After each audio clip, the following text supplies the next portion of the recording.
मगर राना एहसान साहब, इसके ऊपर यूरोपियन यूनियन ने जो है इस बात की है कि जी ये जो सिविलियंस का मिलिट्री के अंदर मिलिट्री कोर्ट्स के अंदर ट्रायल हो रहा है, ये आर्टिकल 10A या फेयर ट्रायल की खिलाफ वर्जी है, और जो आपने उनके साथ कन्वेंशन साइन किए हैं उनकी भी खुली खिलाफ वर्जी है। इसके ऊपर यूनाइटेड किंगडम ने भी स्टेटमेंट दी है, इसको कंडेम किया है सिविलियंस का मिलिट्री कोर्ट्स में ट्रायल, और USA ने भी किया है।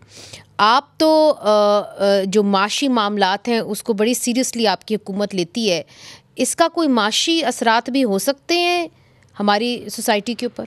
आपने इसका जायज़ा लिया? गवर्नमेंट ने इसका जवाब दिया है कि सबसे पहली बात तो ये कि आर्मी एक्ट का इतलाक किसी भी सिविलियन के ऊपर नहीं होता, लेकिन स्पेसिफिक कंडीशंस हैं कि जब वो मीट हों तो तब फिर उन कंडीशंस के अंदर, सिर्फ उन कंडीशंस के अंदर सिविलियंस का ट्रायल जो है वो मिलिट्री एक्ट के तहत हो सकता है। और उसमें से एक ये है कि जब कोई सिविलियन फौजी तनसीबात के ऊपर हमलावर हो, उसकी प्लानिंग, एग्जीक्यूशन या अबैटमेंट के अंदर। मगर सर अपील के अंदर जो सवाल किया आज जो अदालत से पता चला, वो तो पता चला कि जो भी मिलिट्री कोर्ट्स के अंदर हुआ है उसका आप रिकॉर्ड जो है वो आला अदालतों में ला ही नहीं सकते, तो फिर वो कैसे तकाजा करेंगे या इस पे डिटर्मिन करेंगे कि जो ट्रायल हुआ है वो सही हुआ है कि गलत हुआ है, जब आप उसका रिकॉर्ड ही नहीं देख सकते?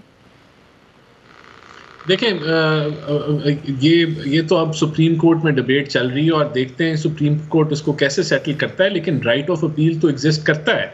और वो राइट ऑफ अपील जो है वो पहले आप मिलिट्री कोर्ट्स के विदिन आप वो करते हैं और फिर आप उसको हाई कोर्ट में भी जा सकते हैं अपील में।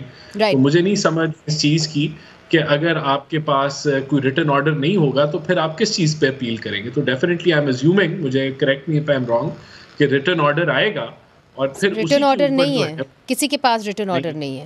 मेरा ख्याल है अली जफर साहब को शायद बेहतर पता हो, मगर रिटर्न ऑर्डर इस वक्त किसी के पास ये मुझे, क्योंकि मैं लॉयर नहीं हूं, तो फिर आप किस तरीके से आप हाई कोर्ट के अंदर अपील करेंगे अगर रिटर्न ऑर्डर ना हो? राइट।